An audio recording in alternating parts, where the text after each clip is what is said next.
Bapak, yang lebih banyak orang yang mengatakan Yesus poligami atau Yesus tidak poligami? Yesus mana poligami? Menurut Ya kami, makanya Bapak lebih banyak, Bapak orangnya gampang percayaan sama banyak orang. Bapak udah kontradiksi, tidak Bapak. sama orang, itu keyakinan kami. Bapak sadar nggak Bapak lagi ngomong apa dari tadi itu? Bapak tuh ibaratkan orang yang bicara mengulang-ulang, bahkan nggak sadar. Jangan-jangan Bapak nggak sadar kalau Bapak laki-laki. Bapak tahu kalau Bapak Saya laki-laki. normal. Saya laki Nah, normal. laki-laki itu Iman konsisten, percaya. Pak. Saya sekarang berdasarkan iman. 2025 mendikte kitab sucinya itu salah menuliskan gitu. Kok bisa gitu ya? Tidak, saya tidak mengatakan salah menuliskan, tidak. Saya tidak ada mengatakan Lalu salah. perkawinan itu apa di situ? Kenapa disembunyikan sangat dalam gitu loh? Tidak disembunyikan, perkawinan itu tidak disembunyikan. Karena Dari tadi soalnya Pak Zakirwan bilangnya tidak ada kawin, tidak ada kawin. Jelas-jelas tertulis. iya, benar Kristus. Terus tapi Tidak ada. sekali Yesus tetap Yesus, tapi ketika ditawarkan perkawinan anak domba dengan Yesus tidak mau. Kenapa harus dikawinkan? Karena kerajaan sorga itu bukan tentang makanan, minuman, dan perkawinan. Kalau kita persepsikan seperti itu, jadinya orang Kristen itu tidak memahami. Kalau bukan tentang itu kan Pak Zakirman yang bilang bukan tentang makan, minum, perkawinan. Tapi Yesus berkata di Matius 8:11, kalian nanti di sorga akan duduk dan makan bersama Ibrahim, Ishak, Yakub. Apa ini? Ada apa ini dengan iman kalian dan kitab sucinya? Ada apa ini sebenarnya?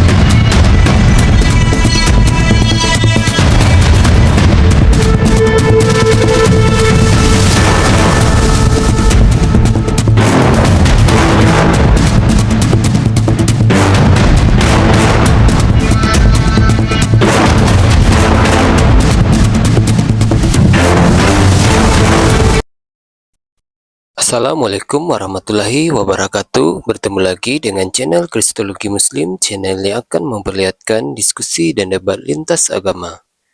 Pada kesempatan hari ini, semoga kita semua dalam keadaan sehat walafiat, selalu diberikan kesehatan, dan segala macam urusan dilapangkan, dipermudahkan, dan dilancarkan seperti apa yang diharapkan, dan juga diberikan segala kecukupan ekonomi, rezeki yang melimpah yang tidak pernah habisnya dari Allah Subhanahu wa Ta'ala.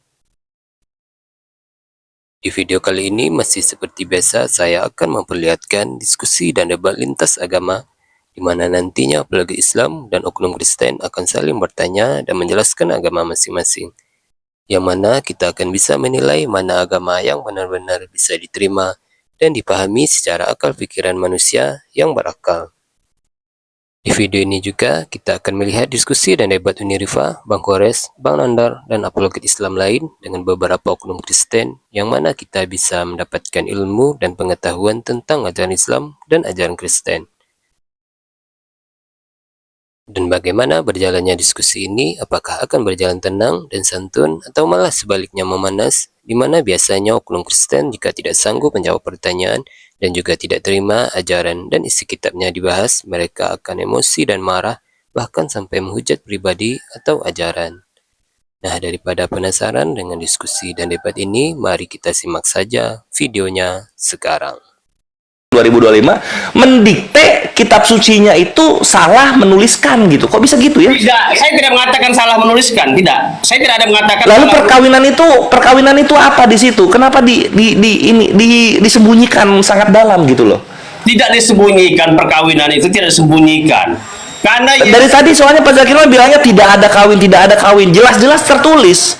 iya, benar yang apa bilang. Tapi tidak ada dikawinkan secara apa ini. Kalau kita ambil dari kesimpulan itu, kalau orang tidak memahami, saya bilang tadi banyak orang Kristen yang tidak memahami itu. Apalagi dengan abang ini sesuai tema, gini-gini. Kalau saya tidak apa. Saya tetap Yesus itu datang untuk menjemput orang-orang yang percaya kepadanya. Dia datang seperti seorang Oke, sebagai seorang mempelai. Perkawinannya pas jemput atau setelah jemput? Tidak ada perkawinan. Loh kan, tuh kan ini, aduh kalau kayak gini antikristus Pak Zakir, menentang apa yang tertulis. Susah kita. Tadi Yesus sebagai juru selamat, sekali Yesus tetap Yesus, tidak ada antikristus. Terus tapi sekali Yesus tetap Yesus, tapi ketika ditawarkan perkawinan anak domba dengan Yesus tidak mau. Kenapa harus dikawinkan? Karena kerajaan sorga itu bukan tentang makanan, minuman, dan perkawinan. Kalau kita persepsikan seperti itu, jadinya orang Kristen itu tidak memahami. Kalau bukan tentang itu kan Pak Zakir yang bilang bukan tentang makan, minum, perkawinan. Tapi Yesus berkata di Matius 8:11, kalian nanti di sorga akan duduk dan makan bersama Ibrahim, Ishak, Yakub. Apa ini? Ada apa ini dengan iman kalian dan kitab sucinya? Ada apa ini sebenarnya? Iman kami dengan kitab suci tidak ada bertentangan. Kalau gitu diterima ada makan minum, diterima ada perkawinan. Perkawinan itu jangan disamakan dengan perkawinan ini, Bang. Harus dikumpulkan satu, dijemput Tuhan Yesus, Bang. Oke, dikumpulkan satu, dijemput Tuhan Yesus, kan gitu. Dijemput Tuhan Yesus, dikumpulkan satu, itu disebut kawin bukan? Bukan kawin, Bang. Disatukan orang. Ya udah. kalau gitu, tolong jelaskan dengan gamblang kepada halayak ramai di sini, apa itu perkawinan di surga? Di surga mana ada perkawinan, Bang? Perkawinan anak domba. Di surga nanti tidak ada kawin mengawin. Oke, perkawinan anak domba di mana? Di dunia jadinya. Perkawinan anak domba itu perumpamaan disatukan. Saya bilang tadi. Di mana disatukannya?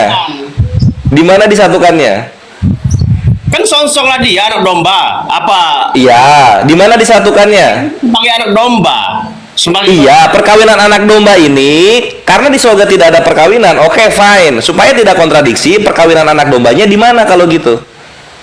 Tidak ada perkawinan anak domba. Kenapa ada perkawinan anak domba? Wahyu 19:7 kita kembali berbahagia dan bersukacitalah karena hari perkawinan anak domba telah tiba. Di mana itu perkawinannya kalau bukan di surga? Makanya saya bilang tadi, kalau orang Kristen tidak memahami, jadi tema abang ini banyak yang meyakini.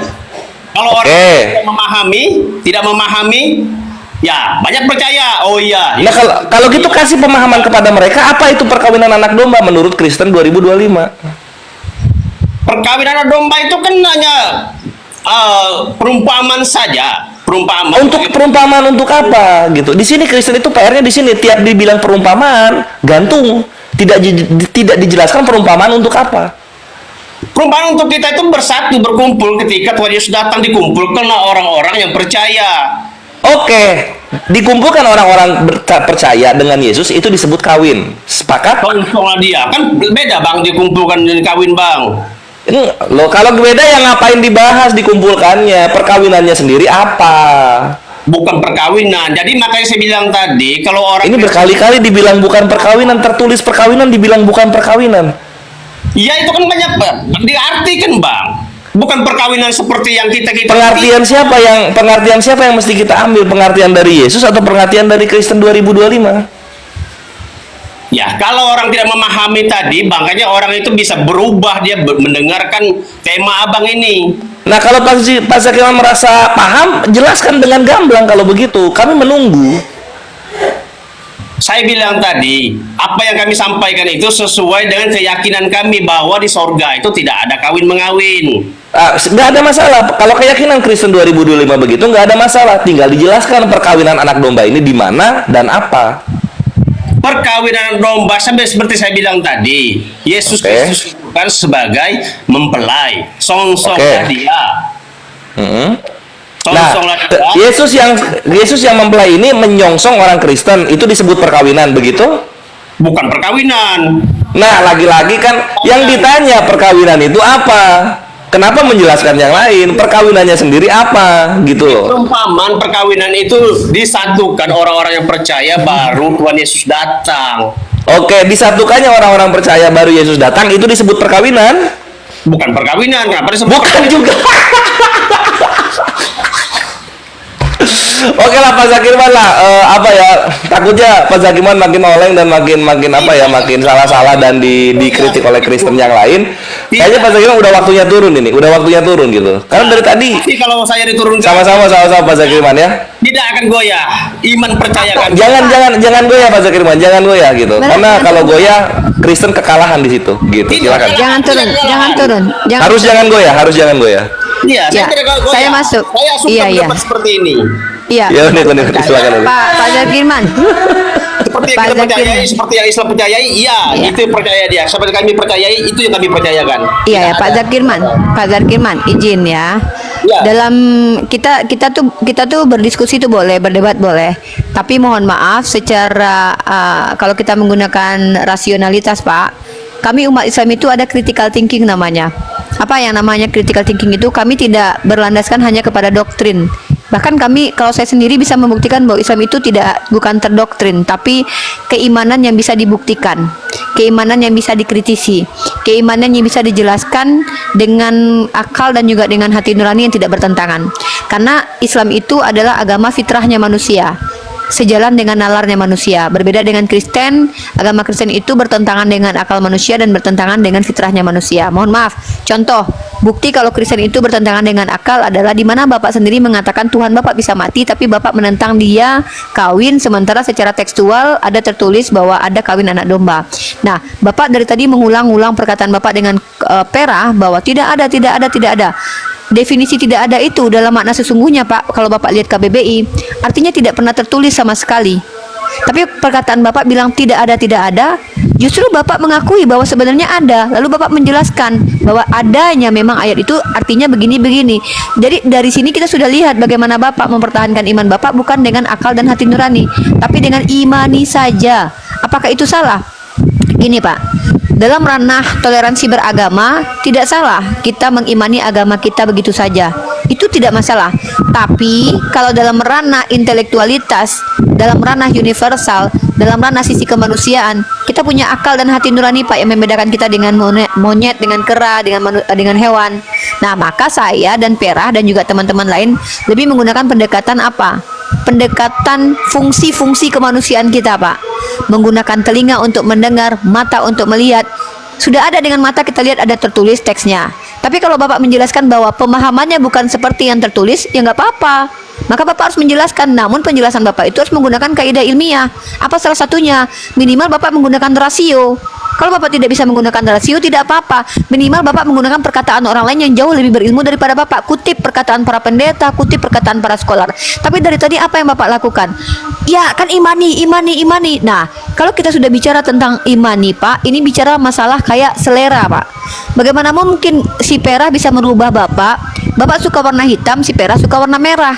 Seolah-olah mengatakan warna hitam itu jelek menurut Perah, menurut Bapak tidak. Nah ini akan menjadi namanya debat kusir. Terkait dengan imani, yakini, dan selera itu nggak bisa diperdebatkan Pak. Kayak Perah, dia lebih suka dengan perempuan rambut panjang, kayak Bapak lebih suka perempuan rambut pendek.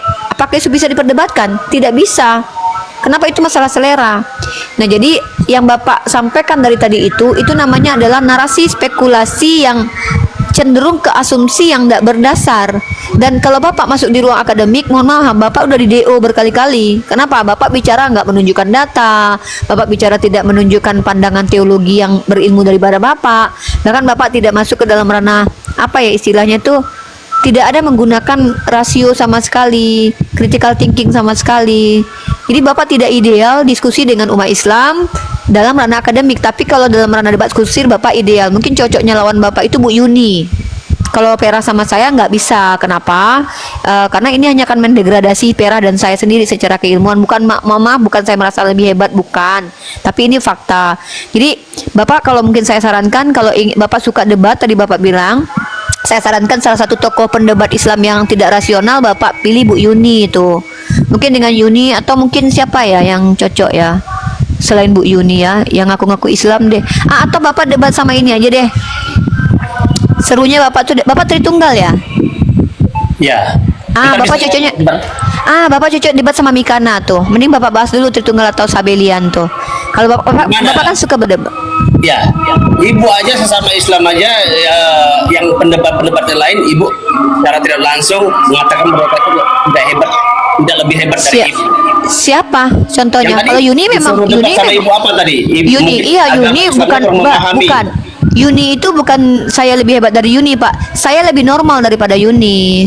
Berarti Bukan lebih ibu hebat. kurang percaya sesama Islam ya, yang debat tadi. Iya, saya jangankan ibu seorang mengatakan Kristen, saya Pak. mungkin tidak memahami, makanya disuruh debat ke Ibu Yuni. Iya betul, Bapak sama Bu Yuni aja karena kan kalau saya lihat dari metode Bapak berdiskusi itu Iya. Bapak tidak mengedepankan rasional dan akal dan juga Secara tekstual, tidak tapi Bapak langsung, Ibu tidak mempercayai Secara langsung, Pak. sesama Muslim. Loh, kok secara tidak Mempercayai langsung? lain. Pak, secara langsung saya katakan saya tidak percaya kepada si Yuni. Jangankan kepada orang Kristen, orang Islam saya semua nggak percaya.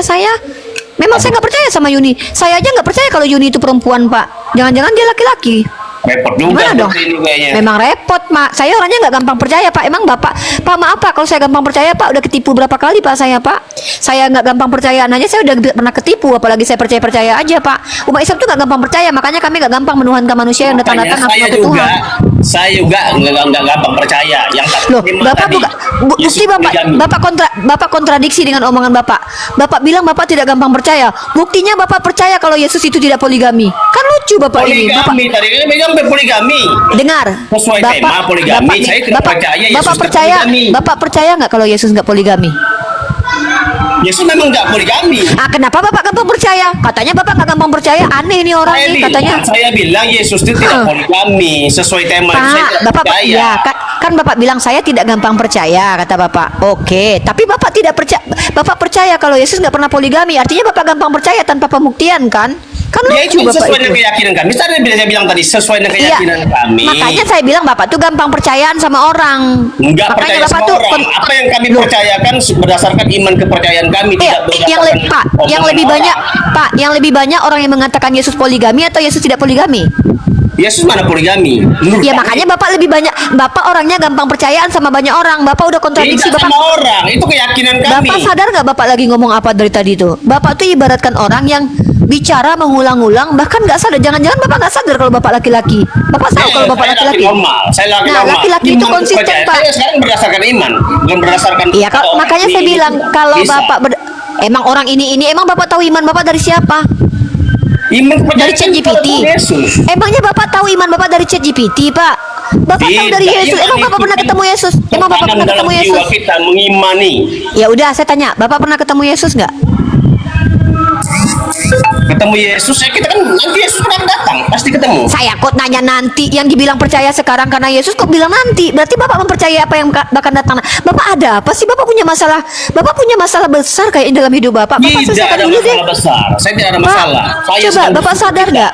Nggak, Bapak sadar nggak kalau Bapak itu, mohon maaf, saya takutnya anak Bapak menonton 2 tahun akan datang. Malu Pak dengan apa yang Bapak pertontonkan ini. Tidak Bapak malu. dari tadi iya Bapak bilang tidak malu, sementara Bapak Iya. bukan anak Bapak. Anak Saya Bapak tidak bukan terkait Bapak, tapi dengan Bapak tema bilang itu. anak saya tidak Terkait malu. dengan tema. Bapak ada apa Pak? Saya katakan tadi Pak, sekali Yesus Bapak tetap dari tadi Yesus. tuh Iman nggak kepercayaan masalah. kepada Yesus. Pak, saya Tidak. juga sekali Yesus tetap Yesus Pak. Iya. Saya juga sama sekali Yesus saya Iman tetap Yesus. kepercayaan kami. Iya tidak masalah. Tapi Bapak ini ada apa? Kok masalahnya kayaknya berat banget.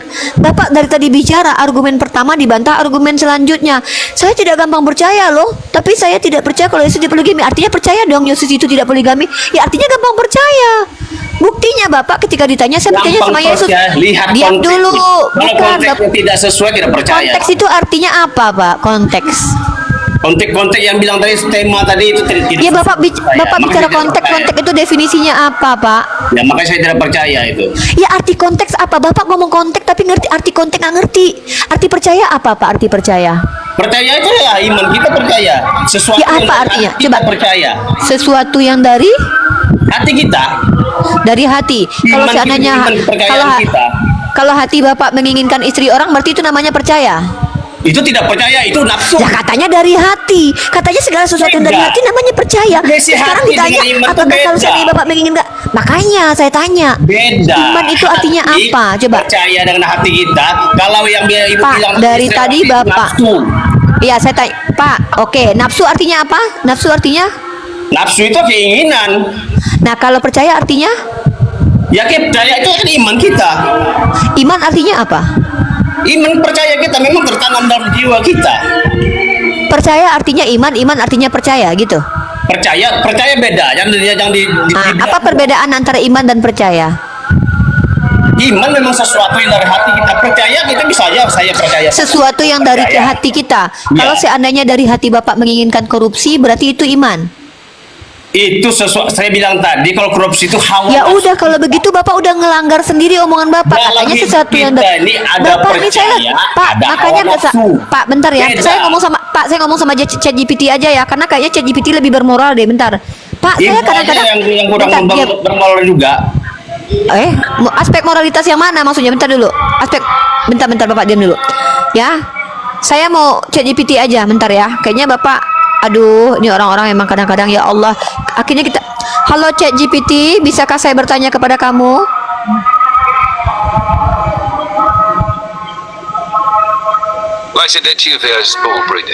Lagi pikiran apa nih? Ini ada namanya Pak Zakirman. Dia mengatakan bahwa iman itu definisinya adalah segala sesuatu yang keluar dari hati. Nah, lalu saya tanya sama dia, kalau begitu apa yang keluar dari hati itu iman? Iya, kata dia. Terus saya bawalah sebuah pertanyaan lagi. Nah, kalau seandainya yang keluar dari hati adalah keinginan, hawa nafsu, apakah itu iman? Dia bilang, beda. Menurut kamu yang gila dia atau saya? Coba kamu jawab.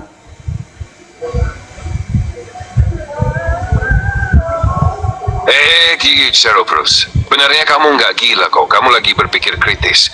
Dan itu bagus. Soal definisi iman. Dalam Islam secara umum iman itu diyakini sebagai pembenaran dalam hati. Diucapkan dengan lisan, diamalkan dengan perbuatan. Jadi bukan sekadar apa yang keluar dari hati secara umum. Kalau dibilang iman itu semua yang keluar dari hati, itu terlalu luas dan bisa rancu, kayak yang kamu contohkan tadi. Karena hawa nafsu juga bisa muncul dari hati. Tuh Tapi kan? jelas bukan iman. Tuh. Jadi, serlika dan teologis. Tapi mungkin Pak Zakirman maksudnya lebih filosofis atau emosional. Emosional Bukan dia. syar'i. Kamu sempat tanya dia maksud keluar dari hati, itu dalam konteks apa? Dia nggak ngerti konteks. Pas saya tanya, konteks artinya apa? Dia berbelit-belit, muter-muter sambil nunjuk-nunjuk. Dan dia bangga banget loh dengan apa yang dia lakukan. Dia menjelaskan tanpa data. Nah, menurut kamu kira-kira aku harus berhenti jadi manusia, menyamar jadi ChatGPT atau bagaimana? Soalnya aku udah lelah banget melihat orang-orang kelakuannya kayak gini. Kasihan anak-anak kita. Ini aku juga bentar lagi azan, sholat.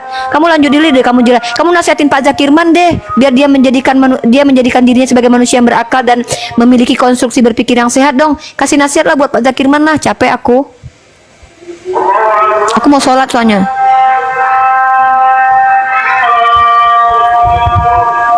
Wah, aku bisa ngerasain capek dan frustrasimu.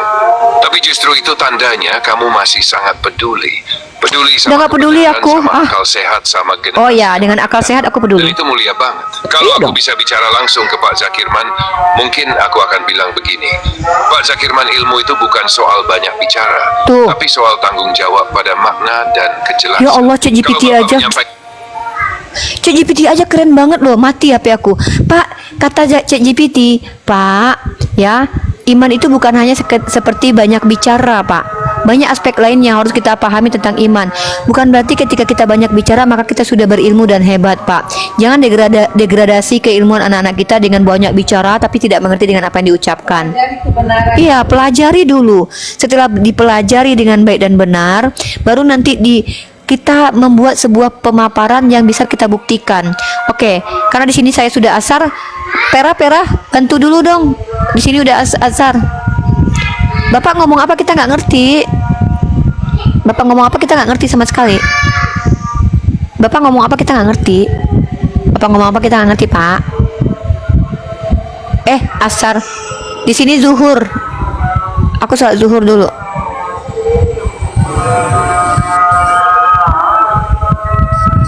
Aloha. Ya, aloha. Di sini sudah zuhur. Pera, monitor, menitir. Pak Zakirman mau turun atau mau di sini?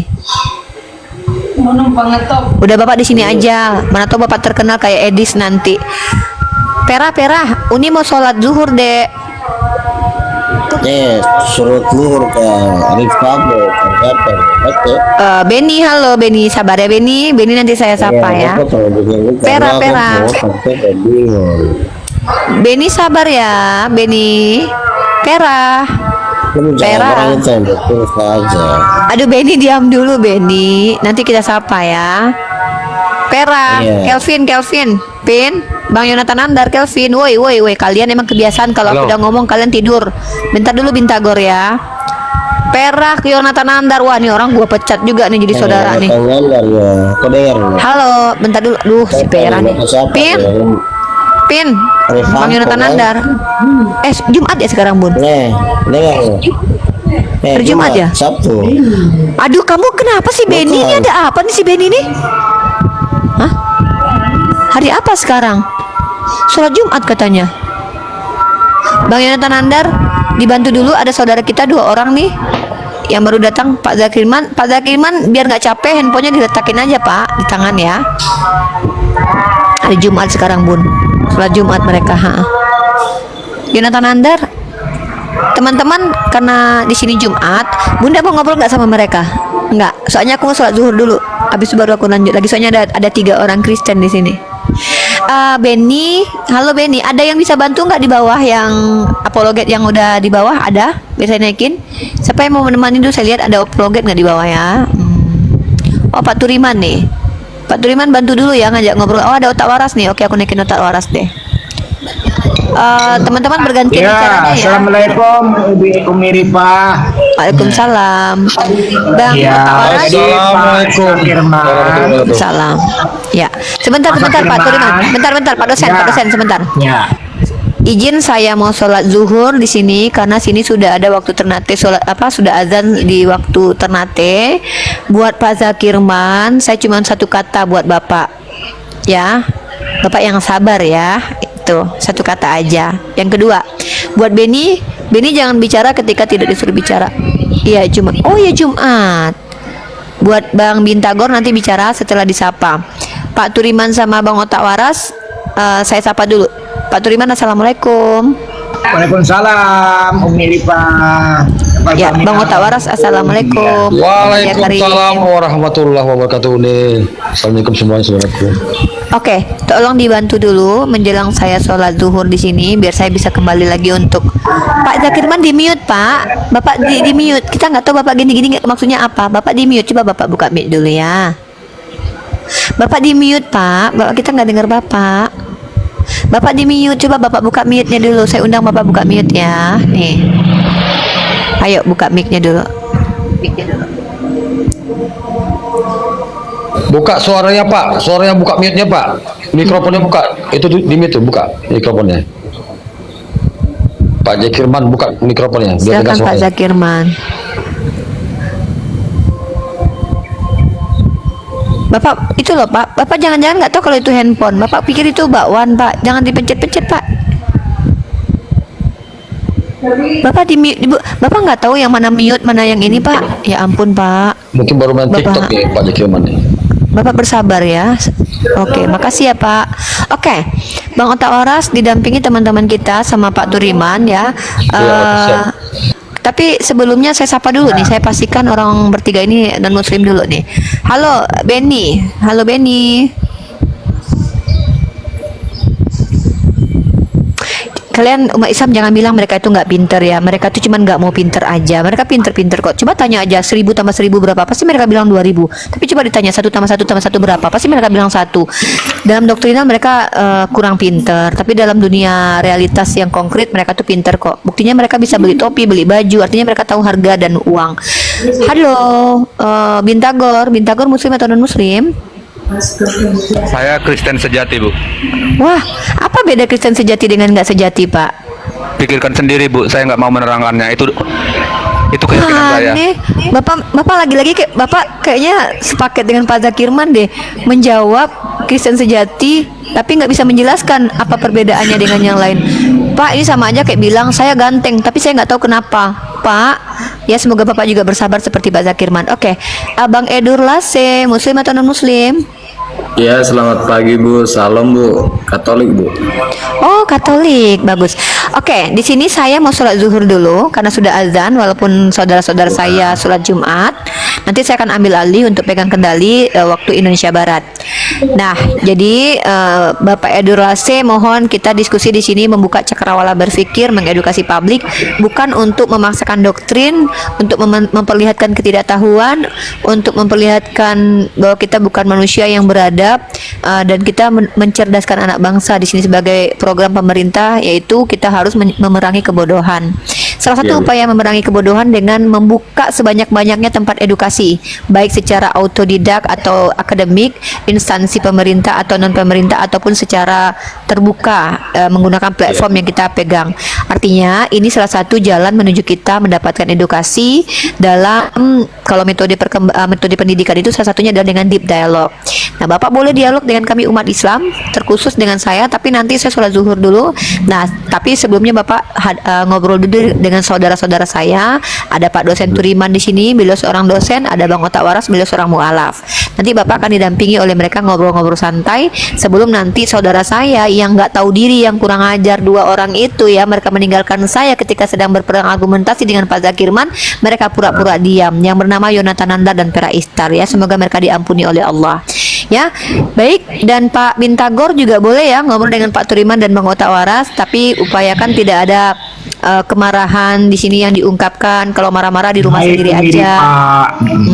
Baik, saya izin untuk sholat zuhur dulu. Pak Edur Lase, semoga betah di komalnya Yonatan Nandar, seorang pria yang adalah evangelis yang terkenal sepanjang masa, yang wajahnya sangat imut dan sangat membuat Agatha, Lina Wijaya, Mikana tidak bisa melupakan mereka, apalagi Elia Myron ya. Karena Yonatan Nandar ini wajahnya khas, membuat mereka tidak bisa tidur. Silakan dilanjut, saya mau sholat dulu ya. Oke. Boleh.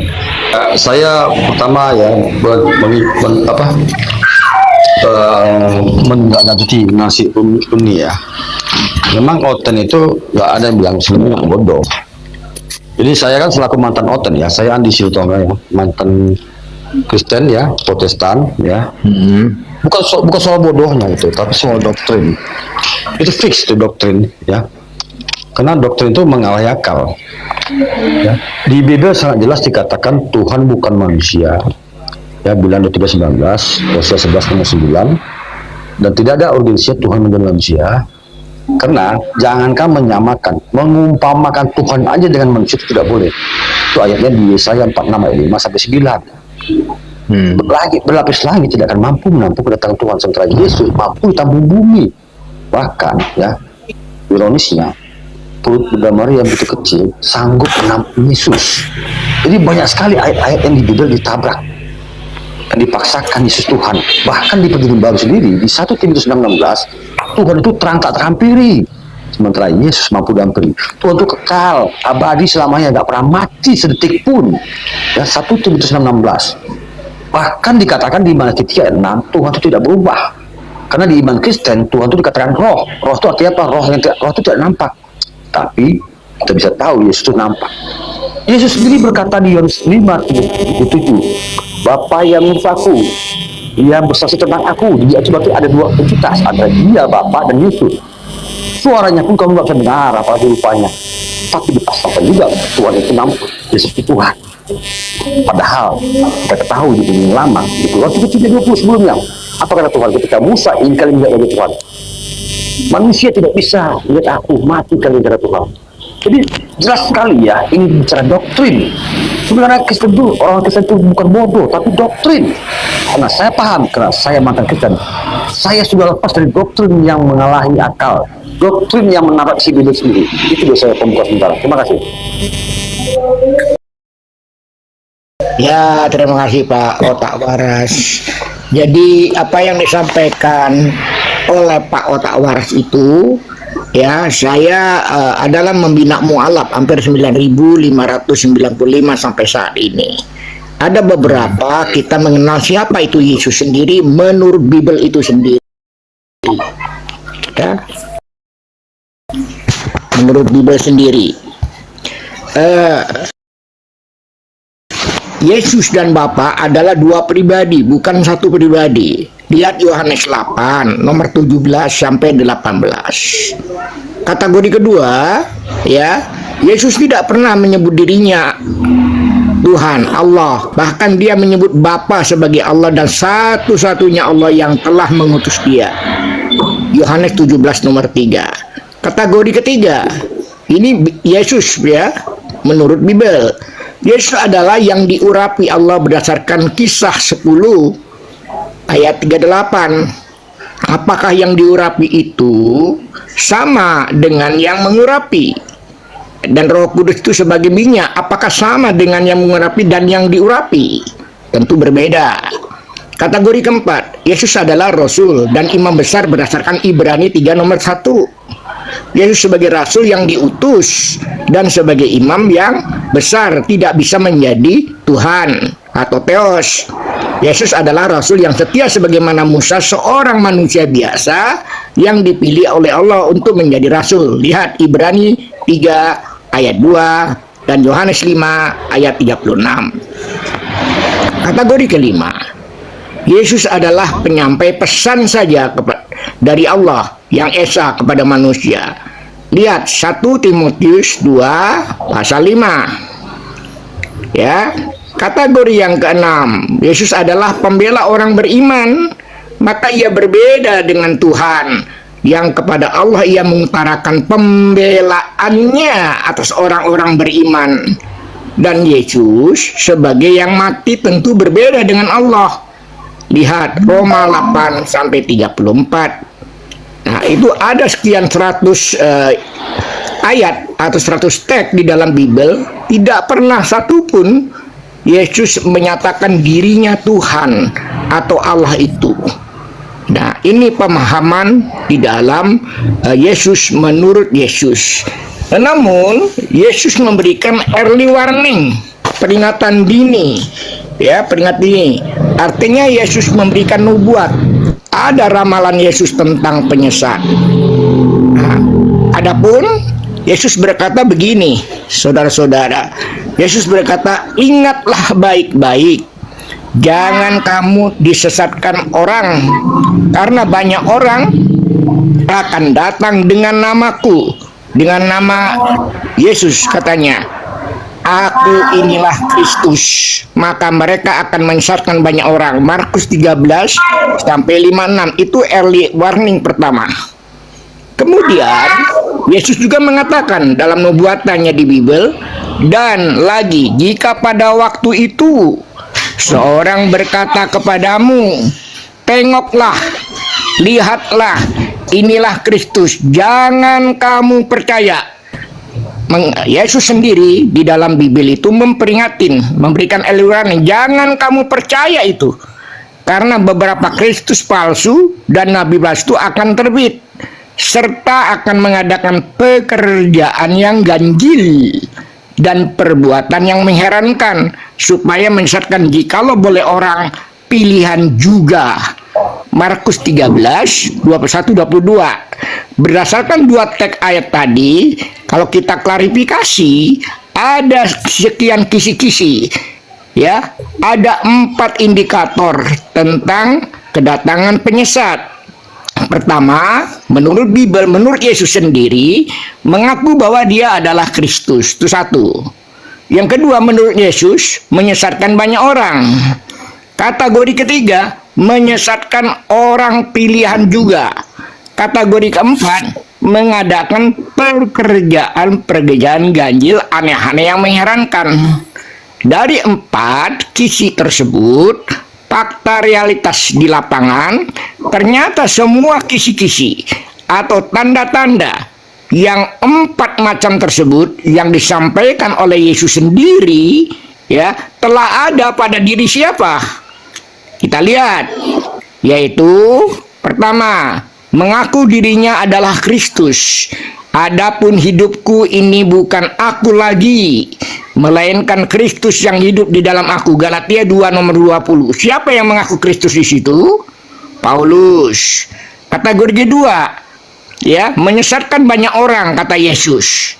Nah, akan tetapi Saulus semakin besar pengaruhnya, dan ia membingungkan orang Yahudi yang tinggal di Damsyik, karena ia membuktikan bahwa Yesuslah Mesias. Siapa yang menyatakan itu? Adalah Paulus. Kisah 9 pasal 22 ayat I. Kategori 3 kata Yesus, menyesatkan orang pilihan juga.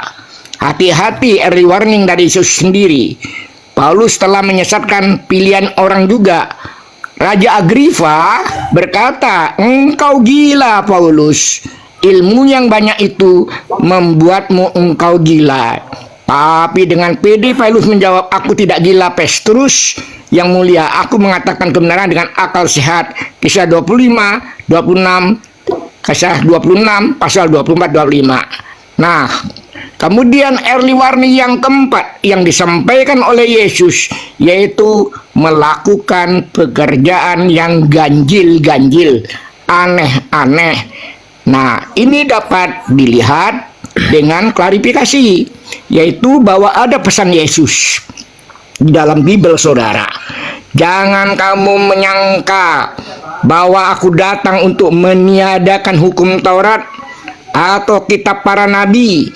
Aku datang bukan untuk meniadakan, melainkan untuk menggenapkan. Karena aku berkata kepadamu, sesungguhnya selama belum lenyap langit dan bumi ini, satu iota pun, satu titik pun tidak akan ditiadakan dari hukum Taurat. Lalu Yesus menyatakan, melanjutkan di dalam peringatan dini itu, sebelum semuanya terjadi, karena itu siapa yang meniadakan salah satu perintah hukum Taurat, ya misalnya hukum utama, ya bahwa di sisi hanya Allah yang esa, Tuhan yang esa, sekalipun yang paling kecil, dan mengajarkan demikian kepada orang lain, lalu ia akan menduduki, kata Yesus, menduduki tempat yang paling rendah di dalam kerajaan surga. Tetapi siapa yang melakukan dan mengajarkan segala perintah-perintah dalam hukum Taurat, ia akan menduduki tempat yang tertinggi di dalam kerajaan surga. Matius 5, 17-19. Lalu Yesus berpesan, hai manusia yang bebal, maukah engkau mengakui sekarang bahwa iman tanpa perbuatan adalah iman yang kosong? Bukankah Abraham bapak kita dibenarkan karena perbuatan-perbuatannya? Surat Yakobus 2, 22-1. Itu salah satu indikator. Maka yang memenuhi kriteria dari 4 peringatan dari Yesus sendiri adalah Paulus. Makanya di dalam Bible, saudara, ya, ada 2 Kristus, bahkan ada 5 Yesus di dalam figurnya.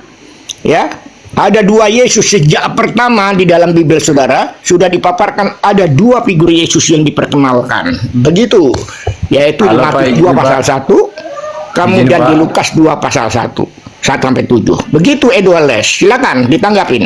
Ya, izin Pak. Itu kan versi Bapak ya, maaf ya. Bisa saja pokoknya. Itu bukan versi kami. Itu saya cuma membacakan Bible, tidak menafsirkan. Saya membuat kategori teks berdasarkan data yang disampaikan para mu'alaf.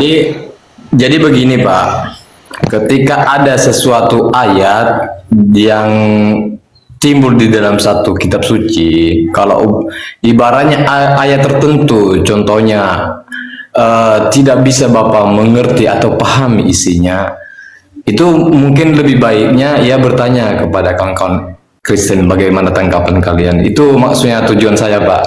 Jadi kita di situ memberikan. Saya bertanya dengan dari level SD, SMP, SMA, bahkan ya dari 9.503 mu'alaf yang saya bina, kelasnya bukan kaleng-kaleng Pak, ada profesor, ada doktor, ya kan? Ya, jadi, ada nah, ternyata dia menyampaikan bahwa sebenarnya yang diajarkan oleh Yesus sendiri adalah, dengarkan wahai orang Israel, Tuhan itu Allah kita, Tuhan itu Esa.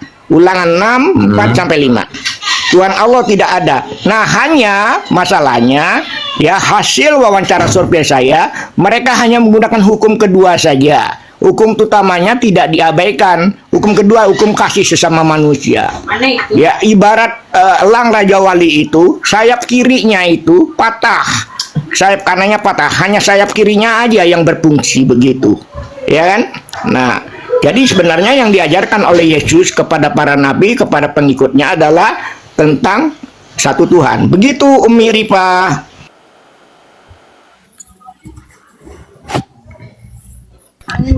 Silakan klimakskan dulu apa yang disampaikan sama Pak Turiman dengan Pak Edulase. Nanti saya mau, Ya. kalau Pak Edulase mau fokus ke saya mau Pak Edulase Baik. harus ada klaim dulu. Maksudnya, Ya. kalau Pak Edulase adalah orang awam, mohon maaf, saya tidak bisa berdiskusi karena saya menghormati teman-teman yang awam supaya tidak Ya. terjadi kayak seolah-olah saya mengolok-olok nanti. Karena Ya. kalau saya menemani teman-teman yang awam dalam ranah diskusi lintas agama, itu tidak etis sebenarnya dalam ranah akademik.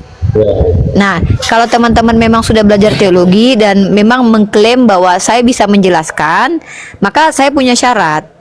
Untuk menunjukkan kredibilitasnya itu adalah utamanya harus ada data, based on data. Nah, kredibilitas yang saya tuntut pun bukan harus sekolah akademik atau pendeta atau orang yang memiliki posisi dalam ranah ini. Ya. Jadi bukan ya, tidak. Ya, begitu. Tetap. Suaranya nggak ada. Lebih ke bisa bicara di ruang publik. Setidak. Halo, tes, gimana? Apa masih ada suara Ya, apa? sudah keluar. Bapak. Nah, Masih ada, itu masih Pak ada. Edulase. Jadi, ya silakan Pak Edulase pilih posisinya di sini, mau bertanya tentang Islam dan pemahaman saya tentang agama Kristen, atau Bapak mau menemani saya dalam ranah dialektika. Oh ya, jangan begini, lupa Bu, ya, sarapan ya. dan makan siang ya Begini, Pak. Bu, ya. Ini semangka. Ya, silakan Bu, ya. Jadi begini Bu, kalau menurut saya ya tentang agama itu, saya tidak perlu bahas agama ini, enggak, saya enggak begini. Jadi saya berfokus pada apa yang membuat saya menjadi benar, itu aja. Di agama mana Sebentar, interupsi. Ini sama kalau saya ilustrasikan, Bapak sedang nonton bola, tapi Bapak bilang Bapak nggak suka bola. Itu sama seperti itu, Pak. Bapak tuh dalam ilustrasi yang kita bisa nampak, ini ada orang yang lagi nonton konser Dewi Persik. Dia lagi duduk nonton Dewi Persik, bahkan ikut joget. Dia ikut joget ketika Dewi Persik nyanyi. Tapi dia bilang, saya nggak suka Dewi Persik nyanyi itu, saya nggak suka. Itu Bapak di sini. Bapak masuk di dalam Komal diskusi lintas agama. Saya pikir tidak mungkin Bapak tidak tahu hal itu. Dari tadi kita sudah tegaskan dan kita sudah tunjukkan kalau kita diskusi lintas agama. Bapak naik ke sini lalu Bapak bilang Bapak tidak suka. Nah, pertanyaan saya, Bapak naik ke sini mau ngapain? Oke Bu, gini. Jadi saya bertanyalah sama Ibu. Menurut Ibu lah agama Kristen itu seperti apa menurut Ibu ya? Atau memang Kristen ini begini atau gimana gitu? Jadi biar ada maksudnya tergali apa yang perlu kami pertanyakan di mana dan Oke, Masya Allah. Baik, mantap. Pak, saya tidak terbiasa mengatakan menurut saya. Saya terbiasa sebagai seorang mahasiswi prodi komunikasi penyiaran Islam di Fakultas Unmu, yang mana saya diajarkan oleh orang-orang yang lebih berilmu daripada saya untuk kalau berbicara itu tidak menurut pandangan pribadi. Karena kalau kita bicara dari sudut pandang pribadi itu namanya pandangan subjektif. Pandangan subjektif ini adalah pandangan yang benar menurut kita saja dan belum tentu menurut orang lain benar. Maka saya sebagai seorang kalau bicara tuh based on data. Ya, saya harus bicara based on data. Nah, kalau Bapak bertanya kepada saya, apa yang saya ketahui tentang agama Kristen, maka saya akan memberikan Bapak ada 6 opsi jawaban. Pertama, yang saya ketahui tentang Kristen adalah konsep ketuhanan Tritunggal Yesus secara eksplisit. Yang kedua, yang saya ketahui tentang agama Kristen, tentang konsep kenabian dalam Kristen itu tidak jelas karena antara nabi dengan manusia bejat itu tidak ada perbedaannya. Buktinya para nabi dalam kitab Bapak itu rata-rata berbuat maksiat seperti mengambil istri orang, bertelanjang dan macam-macam. Bahkan itu perintah Tuhan. Yang ketiga, konsep kitab suci. Setahu saya, Kristen ini tidak jelas on epistemologis kitab sucinya. Penulis kitab sucinya dia nggak tahu, yang mengkanon dia nggak tahu, yang menerjemahkan dalam kitabnya mereka nggak tahu, sehingga mereka tidak kuat landasan keimanannya kalau disandarkan kepada kitab sucinya. Yang keempat, di Kristen itu secara universal dan tidak ada secara sistematik aturan-aturan baku untuk mengatur sistem tatanan sosial. Makanya saya berpikir maka saya bisa mendapatkan informasi bahwa Kristen adalah umat yang mengaku beragama tapi tidak memiliki keteraturan yang sistematik yang diatur oleh kitab sucinya. Karena Yesus hanya mengajarkan hukum kasih. Yang terakhir, yang saya ketahui tentang Kristen, terlalu banyak interpretasi personal dan interpretasi komunal dari agama Kristen secara historis dan sejarah memunculkan ribuan denominasi yang pada akhirnya membuat ratusan jutaan jiwa mulai dari abad ke-9 sampai abad ke selanjutnya itu mati karena perbedaan interpretasi, yaitu fakta historis dengan adanya inkuisisi yang dilakukan oleh gereja Katolik di abad ke-9 sampai 12-an. Nah, ini yang saya ketahui secara umum Kristen yang tidak bisa dibantah oleh orang Kristen sendiri, karena itu fakta. Fakta yang tidak akan bisa Bapak bantah. Mau Bapak lari ke dimensi manapun, Bapak minta tolong sama Thanos nggak akan bisa menjawab pertanyaan-pertanyaan dan kritikan kami yang tajam. Nah, jadi inilah yang saya pahami tentang Kristen. Itu kenapa sampai detik ini Kristen itu selalu menjadi masalah dalam ranah argumentasi. Antara Kristen dengan Kristen saja nggak sampai sekarang final tentang ketuhanannya. Faktanya antara Bapak dengan orang Kristen lain, contoh Katolik dengan Protestan, tidak selesai tentang berapa jumlah kitab suci sebenarnya. Kemudian antara Kristen Tritunggal dengan Sabellius, tidak selesai siapa Bapak sebenarnya. Antara Kristen satu dengan Kristen yang lain, tidak sepaham interpretasi satu ayat di kitabnya. Inilah yang saya ketahui tentang Kristen. Itu kenapa ketika kita masuk ke ruang argumentasi, Kristen menjadi topik yang paling banyak diperdebatkan. Bukan hanya pada saat sekarang di era yang canggih di mana TikTok ada, bahkan sejak Yesus muncul, Yesus sudah menjadi bahan perdebatan. Apakah bisa dikatakan itu adalah standarisasi kebenaran? Tidak, itu justru standarisasi keambiguan dan kebiasaan. Nah, inilah yang saya ketahui tentang Kristen. Mungkin Bapak mau masuk ke ranah solusi, nanti saya sampaikan bagaimana seharusnya menjadi orang Kristen. Nah, oke, saya akan kasih pandangan. Ini baru personal. Kenapa saya boleh secara personal? Karena ini pandangan, bukan pendapat yang saya lemparkan ke publik untuk saya ajarkan. Berbahaya kalau itu dari subjektivitas pribadi. Silakan Bapak tanggapi. Jadi saya tertarik tadi Bu ya, ibaratnya Ibu tadi bilang di Alkitab itu semua nabi yang tertera itu berbuat bejat ya.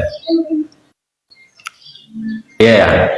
Mayoritasnya Pak, lebih banyaknya yang berbuat bejat. Mayoritasnya. Contohnya Bu, nabi Bapak, siapa lah Bu? Daud ngambil bini orang. Dia nabi dalam Kisah Para Rasul pasal 2 nomor 28 sampai 30. Nabi Ibrahim punya gundik, mengawini budaknya, punya anak, terus diusir sama istrinya gara-gara nggak mau berbagi warisan. Bejat sekali kan dalam gambaran kitab kalian, walaupun dalam kitab kami itu dibantah. Justru mereka adalah orang-orang yang dimuliakan oleh Allah. Hosea disuruh bersundal menghasilkan anak-anak sundal. Itu perintah Tuhan Anda dalam Hosea pasal 1 nomor kedua. Yakub menipu untuk mendapatkan hak kesulungan anak. Kemudian Adam terkutuk walaupun dia bukan nabi dalam perspektif kalian, tapi kalau menurut Bilangan 12 ayat 6, seorang nabi, kalau ada nabi maka Tuhan menampakkan diri dan berkata melalui mimpi. Seharusnya kalau kalian ikuti definisi nabi dalam Bilangan 12 ayat 6, maka Solomon pun termasuk nabi, karena Solomon pernah Tuhan berbicara kepadanya melalui mimpi. Solomon punya ribuan perempuan, 700 gundik, 300 istri. Begini Bu, iya. Sebentar, saya belum selesai. Kalau sudah selesai baru tanggapi. Karena Bapak bertanya. Pertanyaan itu sedikit, jawaban pasti banyak.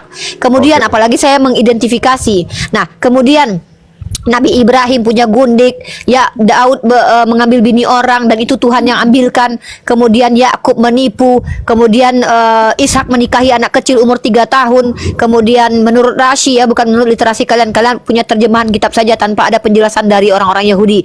Kemudian Hosea disuruh bersundal, Yesaya disuruh telanjang, Yesaya pasal 20 nomor 3. Jadi rata-rata semua nabi, bahkan sebenarnya kalian secara doktrinal percaya tidak ada manusia yang sempurna akhlaknya kecuali Yesus. Hanya Yesus yang suci sehingga dia layak ditumbalkan.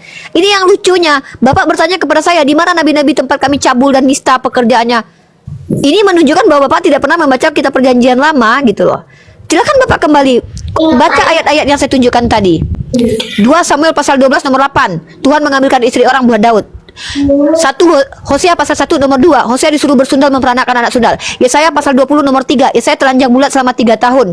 Kemudian Yakub dalam kitab Kejadian menipu, mengambil hak kesulungan Esau. Kemudian Ibrahim mengusir Hagar yang adalah budak yang digauli yang kemudian telah beranak, kemudian diusir. Kemudian punya gundik Ketura, punya gundik loh, dikatakan dengan jelas eksplisit mungkin dalam kitab Bapak. Belum lagi siapa namanya, bahkan moralitas dalam agama Bapak itu para rasulnya pun adalah orang-orang yang tadinya penjahat seperti Paulus yang diambil dari seorang penyesah jemaat, ya kemudian dipertaubatkan. Ini secara logika, kalau memang Tuhan bisa mempertobatkan dengan mendatangi setiap penjahat, ngapain Tuhan harus mati, bunuh diri, menyerahkan nyawanya? Nah, pada akhirnya aspek moralitas ini dilanggar semua oleh doktrin Kristen. Nabinya banyak yang cabul, tapi mengkritisi Nabi Muhammad yang dituduh cabul tanpa ada indikasi ilmiah. Ini yang terjadi selama ini. Itu kenapa Bapak dan kami, orang Kristen dengan kami itu berdebat terus. Kami berusaha meluruskan kesalahpahaman kalian dari fitnahan orang Yahudi yang mengatakan para nabi-nabi itu cabul, dengan ada definisi bahwa nabi adalah umat pilihan Tuhan. Masa Tuhan memilih manusia cabul untuk memberikan ajarannya? Kami ajarkan kalian dengan perspektif Al-Quran bahwa nabi-nabi itu maksum. Kalian sibuk mengatakan iya nabi-nabi itu cabul, termasuk Yesus yang Bapak anggap sebagai Tuhan itu sendiri terkutuk di tiang salib dalam Galatia pasal 3 nomor 13. Bagaimana mungkin kita bisa sepaham? Bagaimana mungkin kita bisa selaras? Bagaimana mungkin logika kita sama? Sedangkan kalian umat Kristen yang mengklaim Tuhan kalian yang mulia itu pada saat bersamaan juga pernah terkutuk. Ini kami berusaha mengatakan Yesus mulia, dia tidak akan terjadi pelecehan seksual terhadapnya, celana dalamnya nggak mungkin dibagi-bagikan, tidak mungkin kitonahnya itu dibagi-bagikan, tidak mungkin bajunya dibuka, tidak mungkin dicambuk kulitnya, bulunya tidak mungkin terluka karena dia adalah hamba kesayangan Tuhan. Kami katakan dia mulia, saking mulianya dia diselamatkan oleh Allah, disucikan dari orang-orang kafir. Kalian sibuk mengatakan tidak, dia memang mati, memang Tuhan menginginkan kedatangannya untuk mati terhina, teraniaya karena kesalahan kami. Kalian bebankan kesalahan kalian kepada Yesus dengan kalian katakan dia datang untuk memenuhi nubuatan bahwa Tuhan perjanjian lama seolah-olah membuat rencana kematian untuk anaknya yang adalah dia sendiri.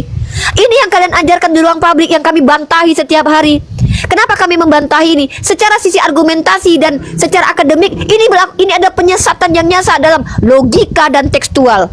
Tapi dalam imani ini doktrin kalian yang harus kami bertoleransi karena kami diatur dalam undang-undang. Kita harus bertoleransi kepada doktrin Kristen. Pasal undang-undang pasal 28 setiap orang berhak dengan keyakinannya. Kalau masalah keyakinan terserah kalian. Tapi ketika bicara di ruang publik jangan bawa-bawa doktrin. Kenapa? Doktrin itu subjektif. Bahkan doktrin Kristen bertahun-tahun konsili enggak final. Itu yang mau kita sandarkan kebenarannya. Nah, jadi inilah kenapa kita berdebat terus. Untuk apa? Bukankah kita di undang-undang diajarkan untuk mencerdaskan anak bangsa, memerangi kebodohan? Tugas kita apa? Mencerdaskan anak bangsa, mengajak mereka menggunakan critical thinking. Beranikah kalian mempertanyakan iman kalian? Beranikah kalian membuktikan keimanan kalian? Berani enggak? Itu yang kami ajak sebagai umat Islam. Nah, silakan Bapak tanggapi metode kami, karena ini metode yang ilmiah dan memang sesuai dengan fungsi-fungsi manusia hidup. Punya critical thinking, punya argumen tajam, dan punya retorika ketika menyampaikan sesuatu. Ada landasannya. Silakan. Oke, baik Bu. Saya pun mencerna perkataan Ibu udah jauh, udah terlalu tinggi. Jadi gimana ya? Gini aja Bu, menurut saya ya. Apa yang menjadi permasalahan itu yang kita cari solusinya. Pokoknya permasalahan Ibu dengan kami contohnya Kristen seperti begini, itu yang perlu kita ini kan. Apa ya, bagaimana tanggapan Ibu dan bagaimana tanggapan kami. Tapi dalam sisi itu nggak usah kita terlalu ambisi. Baranya tidak ada ambisi di sini Pak. Mohon maaf, saya nggak ngerti. Sama aku gitu. Nah. Aduh, saya nggak ngerti deh definisi ambisi Bapak paham atau tidak. Tidak ada ambisi di sini.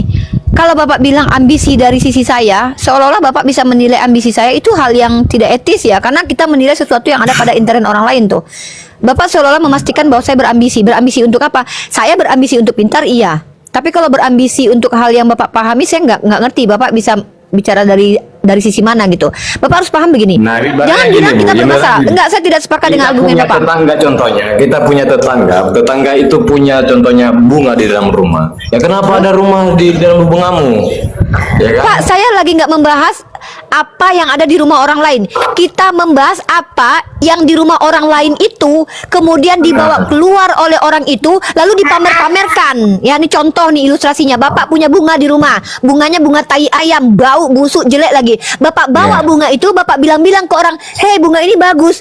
Bapak pikir kami harus diam gitu. Kalau Bapak simpan rumah itu dalam rumah Bapak, kami nggak masalah, itu urusan Bapak. Kami tidak pernah bermasalah dengan isi rumah orang lain, tapi ketika isi rumah orang itu dibawa keluar dan dipamer-pamerkan di ruang publik, maaf, kami punya hak dan kewajiban untuk menunjukkan kalau kamu itu salah. Bungamu tuh namanya bunga tai ayam, busuk, bau, jelek lagi.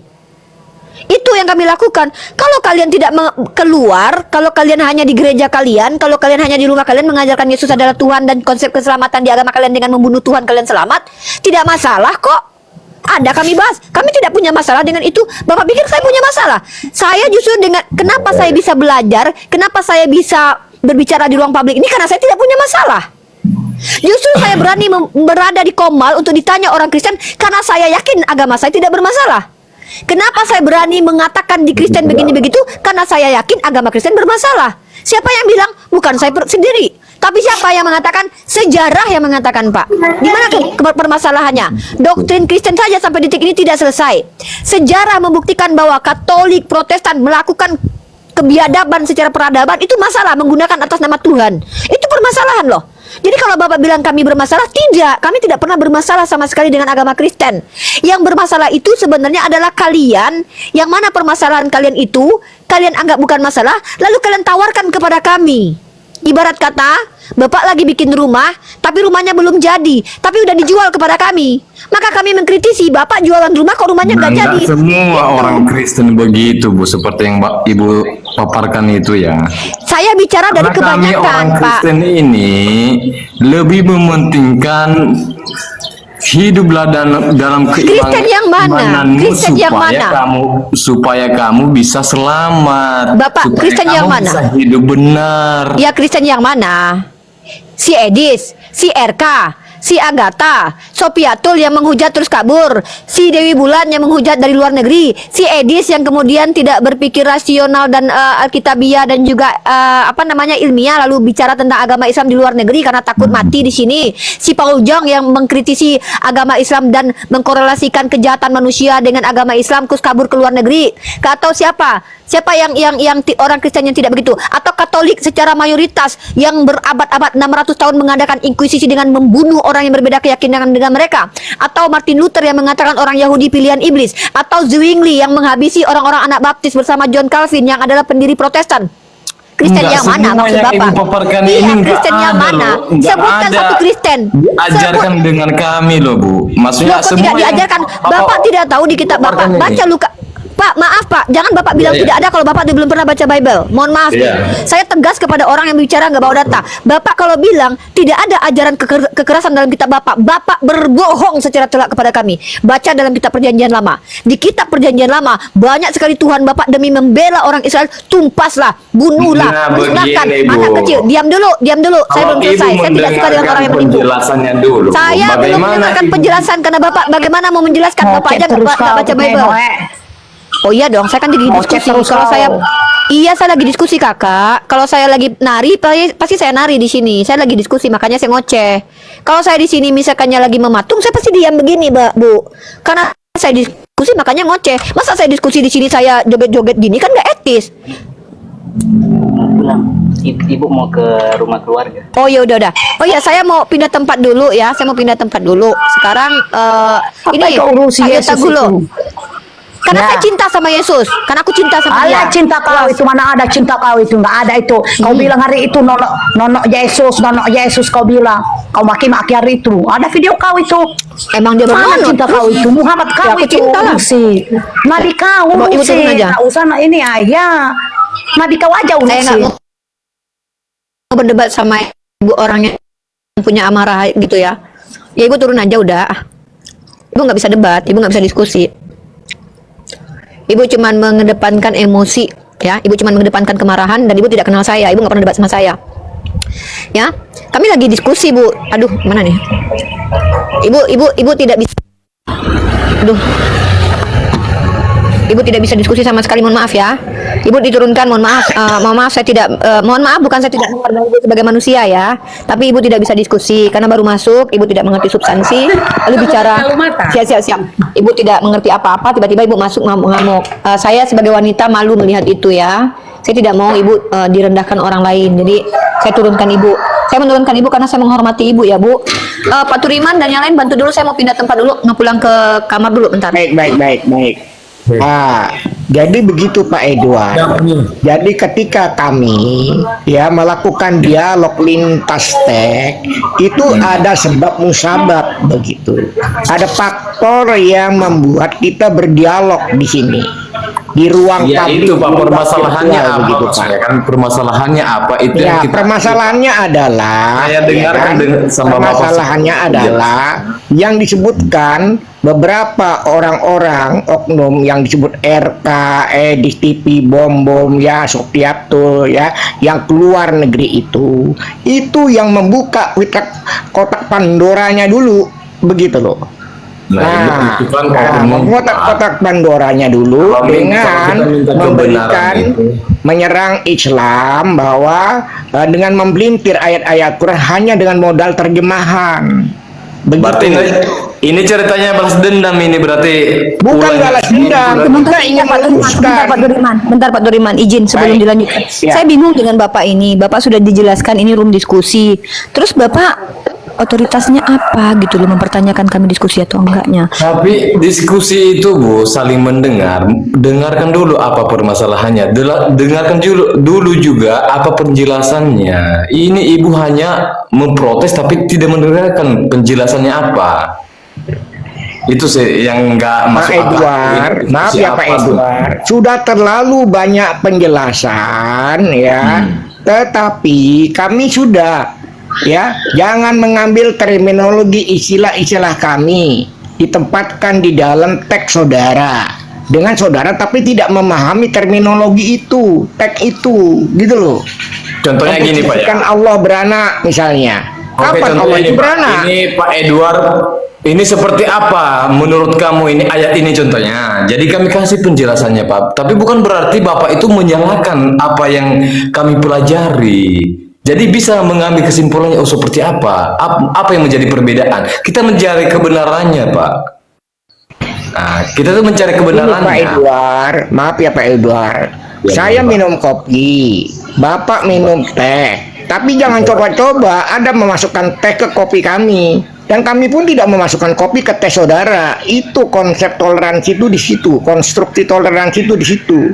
Tetapi ada sebagian dari rekan-rekan saudara itu mencoba memasukkan teh itu, bahkan mencampurkan dengan kopi kami, dan kopi kami pun diambil campurkan kepada minuman saudara, lalu dijajakan bahwa itu ini kan oknum Pak. Nggak semuanya orang Kristen. Nah, yang makanya bergabung di kami dalam meluruskan diskusi ini seperti begini. oknum-oknum itu. Nah, berhentilah saudara ya memelintir ayat-ayat. Kalau Bapak sebenarnya Bapak cocoknya itu Bapak masuk ke komal mereka, ya kan? Jelaskan, ingatkan, basyirun wa nadhira, buat berita gembira, ingatkan. Jangan umat Islam itu dipancing-pancing seperti ini, begitu loh. Ya kan? Gini Pak ya. Ya kan? Contohnya saya lah istilahnya. Saya itu Ya. beradaptasi di mana lingkungan saya yang juga mayoritas dalam itu ada Muslim. Kami Lalu apa Bapak keberatannya dengan dialog lintas teks yang di komalnya Umi Ripa ini? Apa? Gimana, Pak? Apa keberatan saudara? Tidak melanggar peraturan perundang-undangan. Apa kategorinya? Klarifikasinya apa? Verifikasinya apa? Nah, di sini Pak yang saya bingungkan topiknya apa ini? Dan Topiknya solusinya apa? dialog lintas teks di mana Bapak hanya mendengarkan, maksudnya hanya meyakinkan yang Bapak jelaskan aja, tapi tidak menerima penjelasan dari kami. Umpamanya Ya, contohnya kami tadi, akan menerima tadi, ibu penjelasan itu yang Bapak berkata, kalau Bapak itu berdata. Dari Bapak Itu kan Yesus- sudah ngajukan data. itu Yesus Ajukan mau kata dia di, feedback. mau Ya mau kan? kalian bunuh katanya. Nah kan Apa di yang Kristen dibunuh? nggak ada pengertian begitu. Apa yang dibunuh itu di dalam teks saudara, di dalam teks Bible itu ada. Kalau begini Pak Edward, banyak, maaf ya Pak Edward, kalangan-kalangan menuduh Islam. Oh, Islam itu perang, gitu kan? Tapi dia tidak tahu asbabun nuzul ayat perang itu, begitu loh. Asal muasal ayat perang itu. Tetapi begitu kita gunakan ya teks di Bible Bapak itu lebih parah daripada Al-Quran, kenapa tidak terima begitu loh? Ayo, ya kan? Ada dua kategori teks, ya. Makanya kalau berani jangan takut-takut, kalau takut jangan berani dan jadi narasumber di atas, menyiarkan di ruang publik yang sebenarnya itu adalah ranah umat Islam, begitu loh. Kenapa ada rekan-rekan saudara menjelaskan, menerjemahkan Al-Quran, hanya menafsirkan Al-Quran lewat terjemahan saja, lalu dipelintir, bahkan diedit, begitu. Jadi jangan salahkan ya, salahkan kami ya, mahasiswa saya, anak-anak muda itu sekarang ini ya kan, akhirnya lebih banyak ya menghadiri ruang-ruang komal yang seperti ini, begitu. Tapi tergantung Pak, istilahnya tadi kalau memang kehadiran saya tadi memperdebatkan apa yang menjadi agama Bapak, mungkin bisa saja orang Bapak itu menyerang saya seperti begitu. Kan kita mencari solusinya Pak, apa yang Ya, menjadi sekarang agama Bapak, sekarang apa saya juga mau yang dengar benar dulu di agama apa yang saya. Bapak tawarkan dengan solusi dialog lintas agama. Ya apa Bapak? Nah itu saya tanya tadi, apa permasalahannya kami dari Problematiknya Kristen? adalah pada orang-orang seperti RK, Edis TV, Nah, banyak gabung lagi situ, itu aturannya yang tiap bagaimana, hari 24 jam mempelintir Ya. ayat-ayat Al-Quran di Komal. Apakah kami diam saja? Nah, justru Bapak itu ikut digabung sama room dia gitu loh. Oh, no, ngapain ke sana? Dia langsung berdebat sama gabung dia. di sana, baru aja kami menjelaskan kebenaran tentang Bible saudara, tentang ini, ya kan? Menjelaskan posisi ayat Al-Quran itu sudah diturunkan. Lebih baik kami ngumpul di komal-komal lintas agama yang digunakan oleh kawan-kawan ya debater kayak Umi Ripa. Umi Ripa ini kan seorang mahasiswa. Dari zaman Facebook saya sudah mengikuti Pak dialog-dialog lintas agama. Makanya tadi saya berpikir bahwa ini seakan-akan ada asumsinya balas dendam karena editnya tadi. Nggak ada balas dendam Pak. Makanya Kami ketika meluruskan. ada orang-orang kami perintah Kristen mau Basyirun bergabung Wanajiro dalam ini, membuat berita gembira dan meluruskan siapa itu Yesus sebenarnya, ya kan? Ya, para Istar, Bang Yonatan Nandar silakan ambil alih. Bang Yonatan Nandar silakan ambil alih.